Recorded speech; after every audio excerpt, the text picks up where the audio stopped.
Michael, thank you so much, and thanks to all of you for the chance to be together and to think together. This is indeed a complicated and fast-changing time and a very dangerous one. So we really need clarity of thought.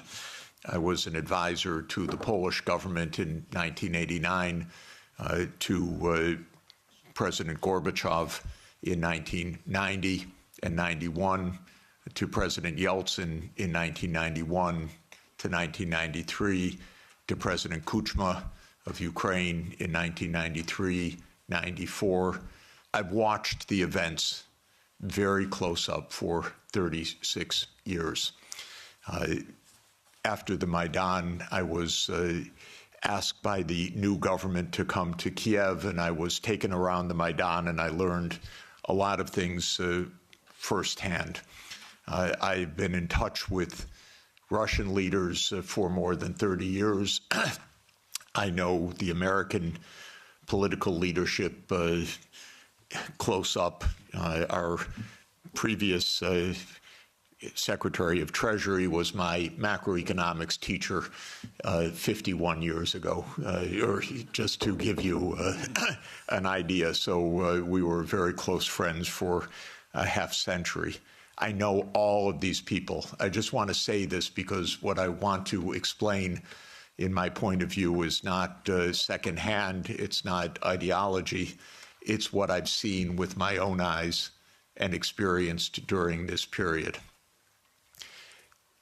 In my understanding of the events that have befallen Europe in many contexts, and I'll include not only the Ukraine crisis, but Serbia, 1999, the wars in the Middle East, including Iraq, Syria, the wars in Africa, including Sudan, Somalia, Libya.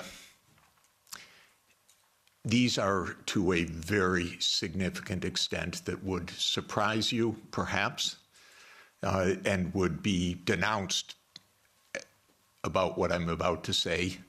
These are wars that the United States led and caused. The United States came to the view, especially in 1990, 91, and then with the end of the Soviet Union, that the U.S.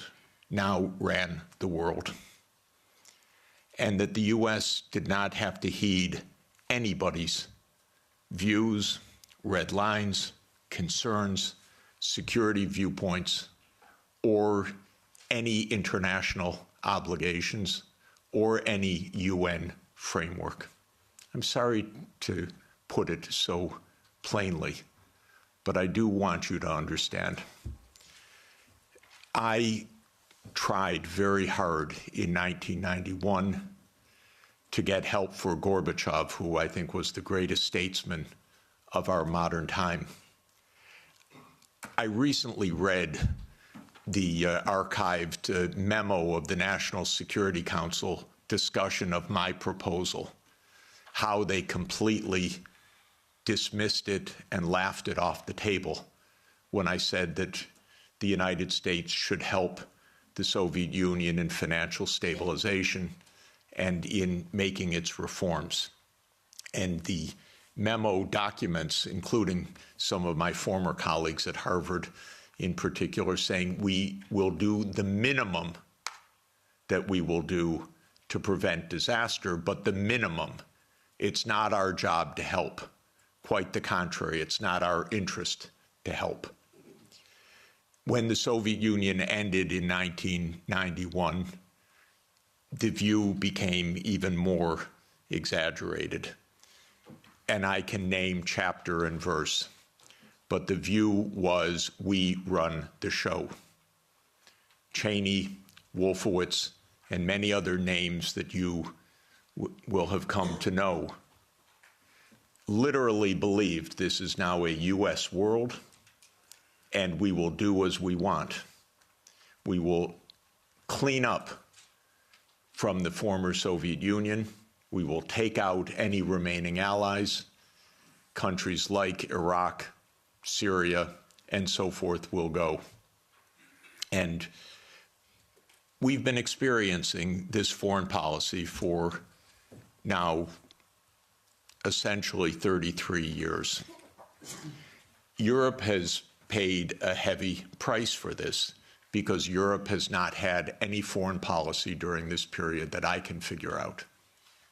No voice, no unity, no clarity, no European interests, only American loyalty. There were moments where there were disagreements, and very, I think, wonderful disagreements, especially in the last time of significance was 2003 in the Iraq War, when France and Germany said we don't support the United States going around the UN Security Council for this war. That war, by the way, was directly concocted by Netanyahu and his colleagues in the U.S. Pentagon. I'm not saying that it was a link or mutuality. I'm saying it was a direct war. That was a war carried out for Israel. It was a war that Paul Wolfowitz and Douglas Feith coordinated with Netanyahu. And that was the last time that Europe had a voice.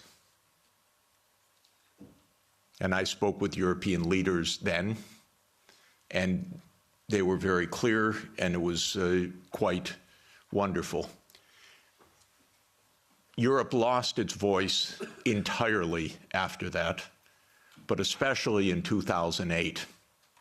Now, what happened after 1991 to get to 2008 is that the United States decided that unipolarity meant that NATO would enlarge somewhere from Brussels to Vladivostok, step by step. There would be no end to eastward enlargement of NATO. This would be the U.S. unipolar world. If you played the game of Risk as a child, like I did, this is the U.S. idea, to have the peace on every part of the board. Any place without a U.S. military base is an enemy, basically. Neutrality is a dirty word in the U.S. political lexicon, perhaps the dirtiest word. At least if you're an enemy, we know you're an enemy. If you are neutral, you're subversive, because then you're really against us, because you're not telling us. You're pretending to be neutral. So this was the mindset, and the decision was taken formally in 1994, when President Clinton signed off on NATO enlargement to the east. You will recall that in February 7th, 1991,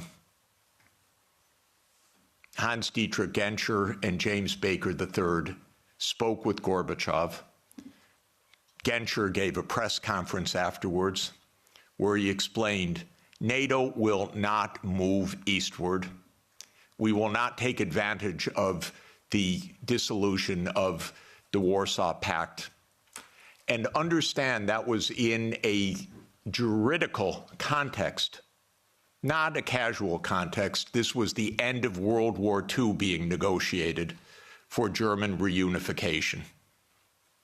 And an agreement was made that NATO will not move 1 inch eastward.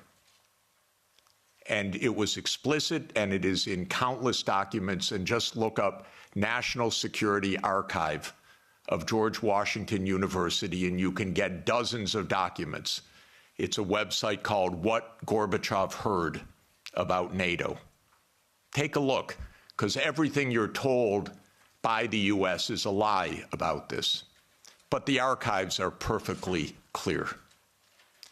So the decision was taken in 1994 to expand NATO all the way to Ukraine. This is a project.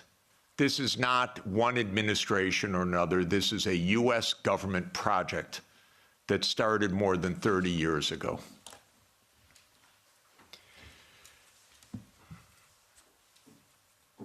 In 1997, Zbigniew Brzezinski wrote The Grand Chessboard. That is not just musings of Mr. Brzezinski. That is the presentation of the decisions of the United States government explained to the public, which is how these books work. And the book describes the eastward enlargement of Europe and of NATO as simultaneous events. And there's a good chapter in that book that says, what will Russia do as Europe and NATO expand eastward? And I knew Zbigniew Brzezinski personally. He was very nice to me. I was advising Poland. He was a big help. He was a very nice and smart man, and he got everything wrong. So in 1997, he wrote in detail why Russia could do nothing but accede to the eastward expansion of NATO and Europe. In fact, he says the eastward expansion of Europe, and not just Europe, but NATO. This was a plan, a project. And he explains how Russia will never align with China. Unthinkable. Russia will never align with Iran. Russia has no vocation other than the European vocation. So as Europe moves east, there's nothing Russia can do about it. So says yet another American strategist. Is it any question why we're in war all the time? Because one thing about America is we always know what our counterparts are going to do, and we always get it wrong. And one reason we always get it wrong is that in game theory that the American strategists play, you don't actually talk to the other side. You just know what the other side's strategy is. It's wonderful. It saves so much time. You don't need any diplomacy. So this project began, and we had a continuity of government for 30 years, until maybe yesterday, perhaps. 30 years of a project. Ukraine and Georgia were the keys to the project. Why? Because America learned everything it knows from the British. And so we are the wannabe British Empire. And what the British Empire understood in 1853, Lord Palmerston, excuse me, is that you surround Russia in the Black Sea and you deny Russia access to the Eastern Mediterranean, and all you're watching is an American project to do that in the 21st century. The idea was that there would be Ukraine, Romania, Bulgaria, Turkey, and Georgia as the Black Sea littoral that would deprive Russia of any international status by blocking the Black Sea and essentially by neutralizing Russia as more than a local power. Brzezinski's completely clear about this. And before Brzezinski, there was Mackinder. And who owns the island of the world owns the world. So this project goes back a long time. I think it goes back basically to Palmerston. And again, I've lived through every administration. I've known these presidents. I've known their teams. Nothing changed much from Clinton to Bush to Obama to Trump 1 to Biden. Maybe they got worse step by step. Biden was the worst in my view. Maybe also because he was not compos mentis for the last couple of years. And I say that seriously, not as a snarky remark. The American political system is a system of image. It's a system of media manipulation every day. It is a PR system. And so you could have a president that basically doesn't function and have that in power for 2 years and actually have that president run for re-election. And one damn thing is he had to stand on a stage for 90 minutes by himself. And that was the end of it. Had it not been that mistake, he would have gone on to have his candidacy, whether he was sleeping after 4 p.m. in the afternoon or not. So this is actually the reality. Everybody goes along with it. It's impolite to say anything that I'm saying, because we don't speak the truth about almost anything in this world right now. So this project went on from the 1990s, bombing Belgrade 78 straight days in 1999 was part of this project. Splitting apart the country when borders are sacrosanct, aren't they indeed, except for Kosovo? That's fine, because borders are sacrosanct except when America changes them. Sudan was another related project. The South Sudan rebellion. Did that just happen because South Sudanese rebelled?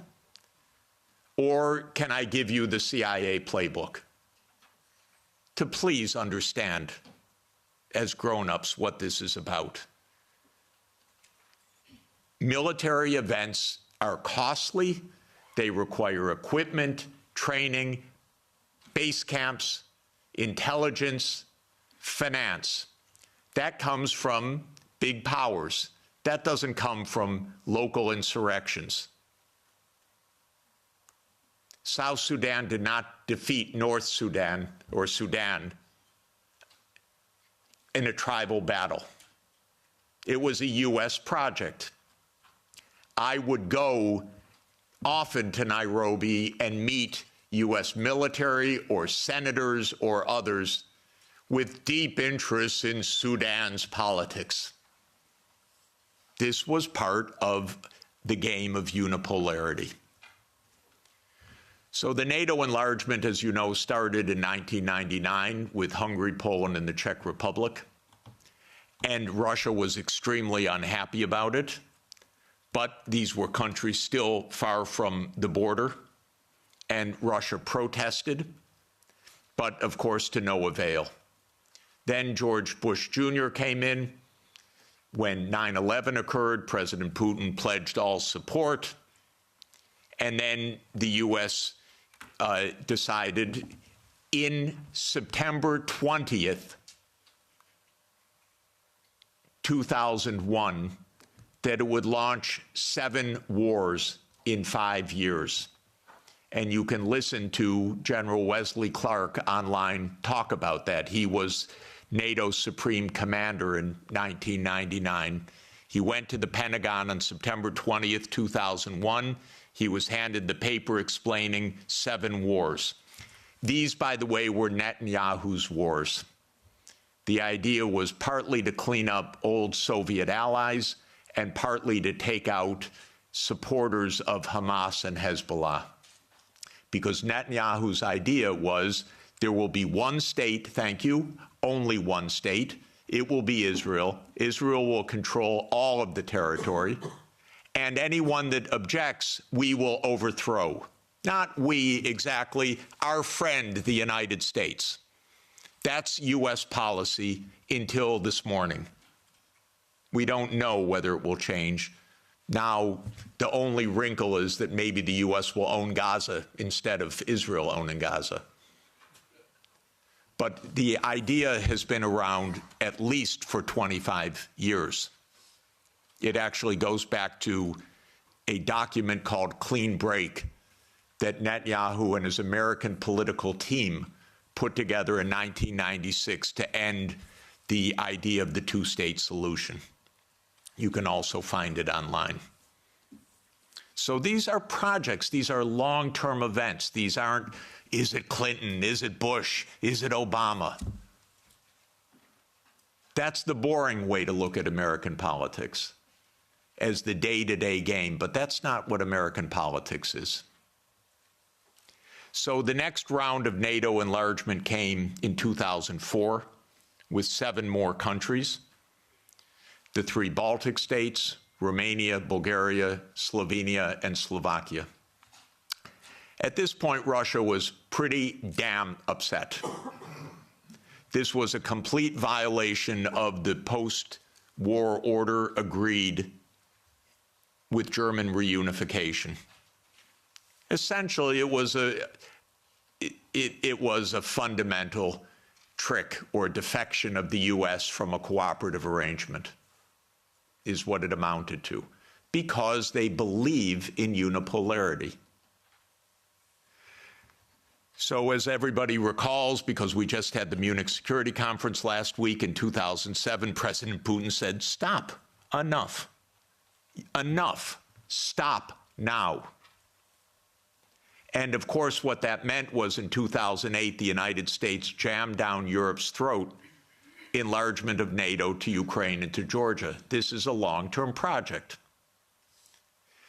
I listened to Mr. Saakashvili in New York in May of 2008, and I walked out, called Sonia, and said, this man's crazy. And a month later, a war broke out because the United States told this guy, we saved Georgia.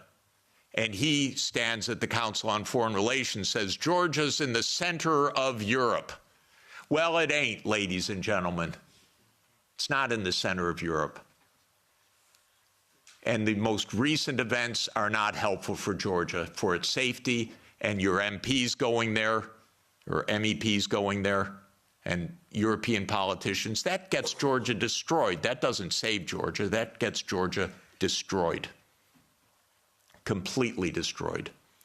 In 2008, as everybody knows, our former CIA director, William Burns, sent a long message back to Condoleezza Rice. Niet means niet, about expansion. This we know from Julian Assange, because believe me, not one word is told to the American people about anything, or to you, or by any of your newspapers these days. So we have Julian Assange to thank, but we can read the memo in detail. As you know, Viktor Yanukovych was elected in 2010 on the platform of neutrality. Russia had no territorial interests or designs in Ukraine at all. I know, I was there during these years. What Russia was negotiating was a 25-year lease to 2042 for Sevastopol Naval Base. That's it. Not for Crimea, not for the Donbass, nothing like that. This idea that Putin is reconstructing the Russian Empire, this is childish propaganda, excuse me. If anyone knows the day-to-day and year-to-year history, this is childish stuff. Childish stuff seems to work better than adult stuff. So, no designs at all. The United States decided this man must be overthrown. It's called a regime change operation. There have been about 100 of them by the United States, many in your countries, and many all over the world. That's what the CIA does for a living. Okay? Please know it. It's a very unusual kind of foreign policy. But in America, if you don't like the other side, you don't negotiate with them, you try to overthrow them. Preferably covertly. If it doesn't work covertly, you do it overtly. You always say it's not our fault, they're the aggressor, they're the other side, they're Hitler.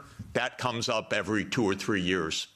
Whether it's Saddam Hussein, whether it's Assad, whether it's Putin, that's very convenient. That's the only foreign policy explanation the American people are ever given anywhere. Well, we're facing Munich 1938. Well, we're facing Munich 1938. Can't talk to the other side. They're evil, implacable foes. That's the only model of foreign policy we ever hear from our mass media. And the mass media repeats it entirely because it's completely suborned by the US government. Now, in 2014, the US worked actively to overthrow Yanukovych. Everybody knows the phone call intercepted by my Columbia University colleague, Victoria Nuland, and the US Ambassador Peter Piot. You don't get better evidence. The Russians intercepted her call and they put it on the internet. Listen to it, it's fascinating. I know all these people. By the way, by doing that, they all got promoted in the Biden administration. That's the job. Now, when the Maidan occurred, I was called immediately. Oh, Professor Sachs, the new Ukrainian prime minister would like to see you to talk about the economic crisis. Because I'm pretty good at that. And so I flew to Kiev, and I was walked around the Maidan. And I was told how the US paid the money for all the people around the Maidan. Spontaneous, revolution of dignity. Ladies and gentlemen, please, where do all these media outlets come from? Where does all this organization come from? Where do all these buses come from? Where do all these people called in come from?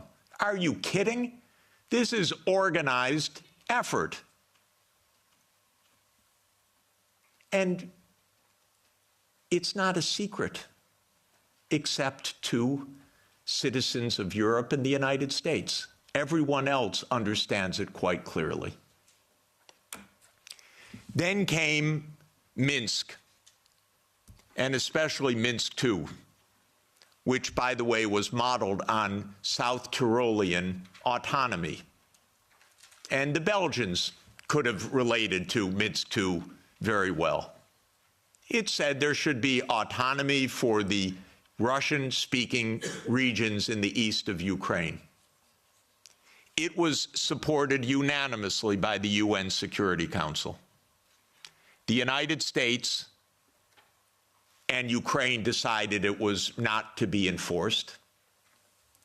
Germany and France, which were the guarantors of the Normandy process, let it go. And it was absolutely another direct American unipolar action with Europe, as usual, playing completely useless subsidiary role, even though it was a guarantor of the agreement. Trump won, raised the armaments. There were many thousands of deaths in the shelling by Ukraine in the Donbass. There was no Minsk II agreement. And then Biden came into office. And again, I know all these people. I used to be a member of the Democratic Party. I now am strictly sworn to be a member of no party, because both are the same anyway, and because this is, the Democrats became complete warmongers over time, and there was not one voice about peace, just like most of your parliamentarians, the same way. So at the end of 1991, Putin put on the table a last effort in two security agreement drafts, one with Europe and one with the United States. The U.S. put on the table December 15th, 2021. I had an hour call with Jake Sullivan in the White House begging, Jake, avoid the war. You can avoid the war. All you have to do is say NATO will not enlarge to Ukraine. And he said to me, oh, NATO's not going to enlarge to Ukraine. Don't worry about it. I said, Jake, say it publicly. No, no, no, we can't say it publicly. Say, Jake, you're going to have a war over something that isn't even going to happen? He said, don't worry, Jeff, there will be no war. These are not very bright people. I'm telling you, if I can give you my honest view, they're not very bright people. And I've dealt with them for more than 40 years. They talk to themselves. They don't talk to anybody else. They play game theory. In non-cooperative game theory, you don't talk to the other side. You just make your strategy. This is the essence of game theory. It's not negotiation theory. It's not peacemaking theory. It is unilateral, non-cooperative theory, if you know formal game theory. That's what they play. It started at the Rand Corporation. That's what they still play. In 2019, there's a paper by Rand, How Do We Extend Russia? Do you know they wrote a paper, which Biden followed, How Do We Annoy Russia? That's literally the strategy. How do we annoy Russia? We're trying to provoke it, trying to make it break apart, maybe have regime change, maybe have unrest, maybe have economic crisis. That's what you call your ally. Are you kidding? So I had a long and frustrating phone call with Sullivan. I was standing out in the freezing cold. I happened to be trying to have a ski day. And there I was, Jake, don't have the war. Oh, there'll be no war, Jeff. We know a lot of what happened the next month, which is that they refused to negotiate. The stupidest idea of NATO is the so-called open door policy. Are you kidding? NATO reserves the right to go where it wants without any neighbor having any say whatsoever? Well, I tell the Mexicans and the Canadians, don't try it. You know, Trump may want to take over Canada. So Canada could say to China, why don't you build a military base in Ontario? I wouldn't advise it. And the United States would not say, well, it's an open door. That's their business. I mean, they can do what they want. That's not our business. But grown-ups in Europe repeat this. In Europe, in your commission, your high representative. This is nonsense stuff. This is not even baby geopolitics. This is just not thinking at all. So the war started. What was Putin's intention in the war? I can tell you what his intention was. It was to force Zelensky to negotiate neutrality. And that happened within 7 days of the start of the invasion. You should understand this, not the propaganda that's written about this. Oh, that they failed and he was going to take over Ukraine. Come on, ladies and gentlemen, understand something basic. The idea was to keep NATO, and what is NATO? It's the United States, off of Russia's border. No more, no less. I should add one very important point. Why are they so interested? First, because if China or Russia decided to have a military base on the Rio Grande or in the Canadian border, not only would the United States freak out, we'd have war within about 10 minutes, but because the United States unilaterally abandoned the anti-ballistic missile treaty in 2002 and ended the nuclear arms control framework by doing so. And this is extremely important to understand. The nuclear arms control framework is based on trying to block a first strike. The ABM treaty was a critical component of that. The U.S. unilaterally walked out of the ABM treaty in 2002. It blew a Russian gasket. So everything I've been describing is in the context of the destruction of the nuclear framework as well. And starting in 2010, the U.S. put in Aegis missile systems in Poland and then in Romania. And Russia doesn't like that. And one of the issues on the table in December and January, December 2021, January 2022, was, does the United States claim the right to put missile systems in Ukraine? And Blinken told Lavrov in January 2022, the United States reserves the right to put missile systems wherever it wants. That's your putative ally. And now let's put intermediate missile systems back in Germany. The United States walked out of the INF Treaty unilaterally in 2019. There is no nuclear arms framework right now. None. When Zelensky said in 7 days, let's negotiate, I know the details of this exquisitely because I've talked to all the parties in detail. Within a couple of weeks, there was a document exchanged that President Putin had approved, that Lavrov had presented, that was being managed by the Turkish mediators. I flew to Ankara to listen in detail to what the mediators were doing. Ukraine walked away unilaterally from a near agreement. Why? Because the United States told them to.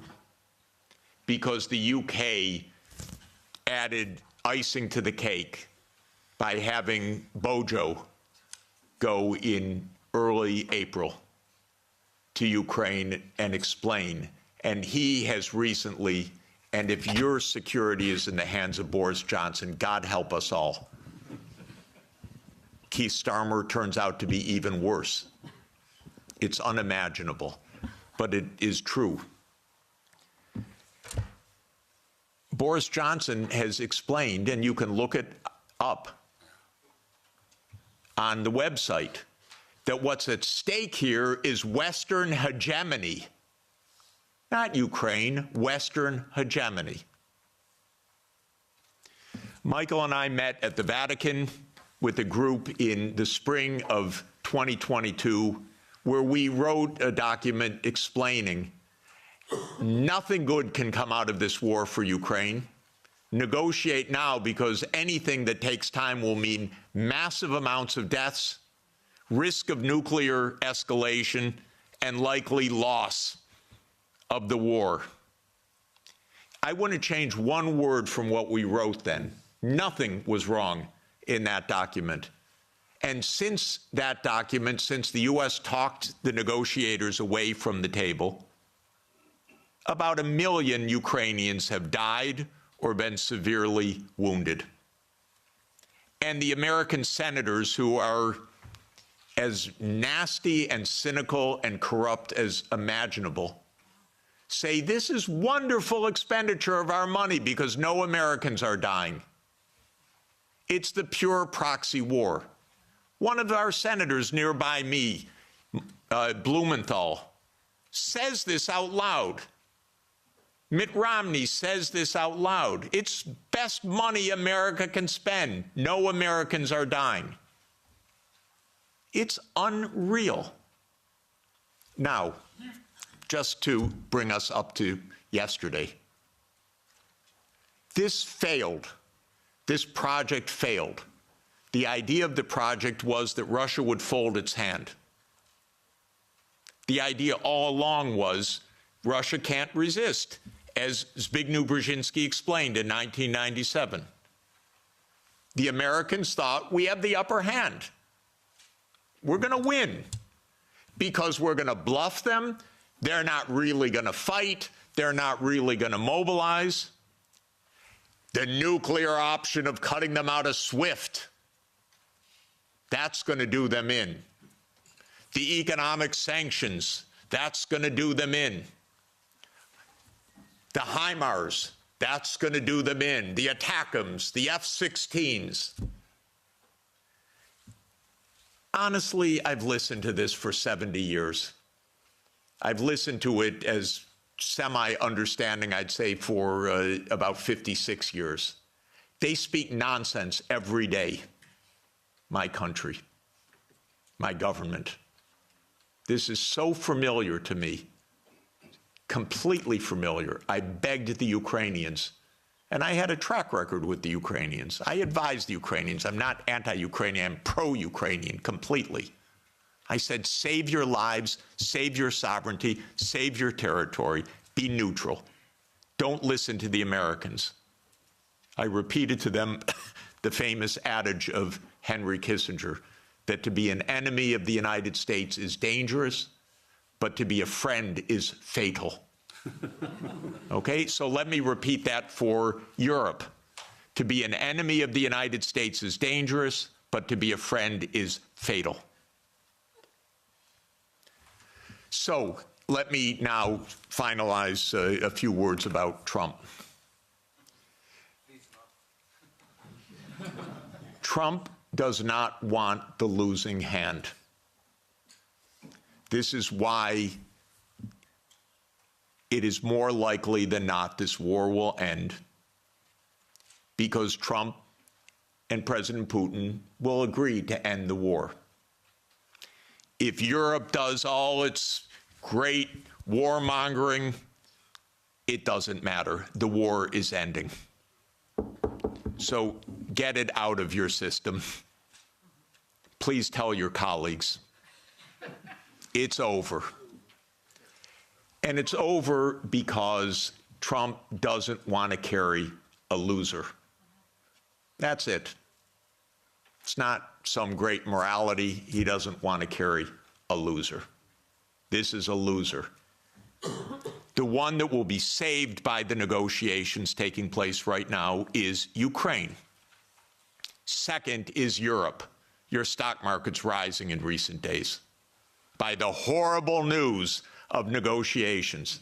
I know this has been met with the sheer horror in these chambers, but this is the best news that you could get.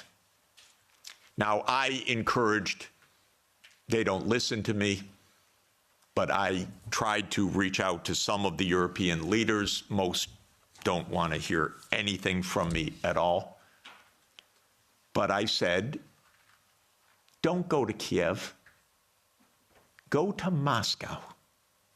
Discuss with your counterparts. Are you kidding? You're Europe. You're 450 million people. You're a $20 trillion economy. You should be the main economic trading partner of Russia. It's natural links. By the way, if anyone would like to discuss how the U.S. blew up Nord Stream, I'd be happy to talk about that.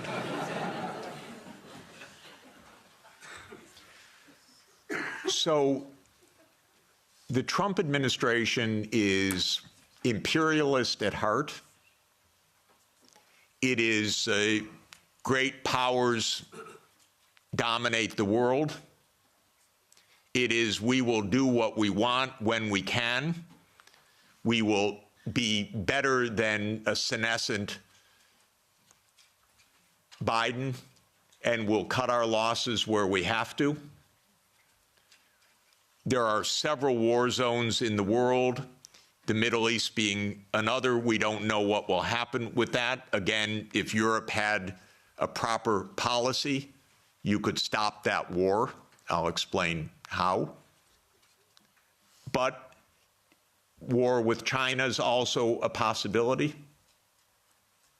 So I'm not saying that we're at the new age of peace, but we are in a very different kind of politics right now, and Europe should have a foreign policy, and not just a foreign policy of Russophobia, a foreign policy that is a realistic foreign policy that understands Russia's situation, that understands Europe's situation, that understands what America is and what it stands for, that tries to avoid Europe being invaded by the United States, because it's not impossible that America will just land troops in Danish territory. I'm not joking. And I don't think they're joking. And Europe needs a foreign policy, a real one. Not a, yes, we'll bargain with Mr. Trump and meet him halfway. You know what that will be like? Give me a call afterwards. Please don't have American officials as head of Europe. Have European officials. Please. Have a European foreign policy. You're going to be living with Russia for a long time, so please negotiate with Russia. There are real security issues on the table. But the bombast and the Russophobia is not serving your security at all. It's not serving Ukraine's security at all. It contributed to 1 million casualties in Ukraine from this idiotic American adventure that you signed on to and then became the lead cheerleaders of. It solves nothing. On the Middle East, by the way, the U.S. completely handed over foreign policy to Netanyahu 30 years ago. The Israel lobby dominates American politics. Just have no doubt about it. I could explain for hours how it works. It's very dangerous. I'm hoping that Trump will not destroy his administration and worse, the Palestinian people, because of Netanyahu, who I regard as a war criminal, properly indicted by the ICC, and that needs to be told no more, that there will be a state of Palestine on the borders of the 4th of June, 1967, according to international law, as the only way for peace. It's the only way for Europe to have peace on your borders with the Middle East, is the two-state solution. There is only one obstacle to it, by the way, and that is the veto of the United States in the UN Security Council. So if you want to have some influence, tell the United States, drop the veto. You are together with 180 countries in the world.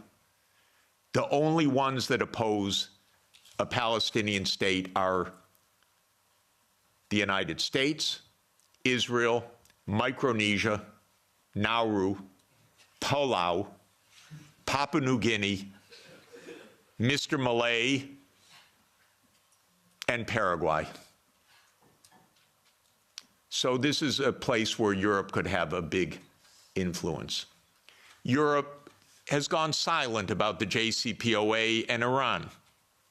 Netanyahu's greatest dream in life is a war between the United States and Iran. He's not given up, and it's not impossible that that would come also. And that's because the U.S. in this regard does not have an independent foreign policy. It is run by Israel. It's tragic. It's amazing, by the way. And it could end.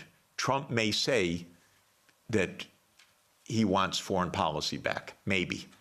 I'm hoping that it's the case. Finally, let me just say with respect to China, China is not an enemy. China is just a success story. That's why it is viewed by the United States as an enemy, because China is a bigger economy than the United States. That's all.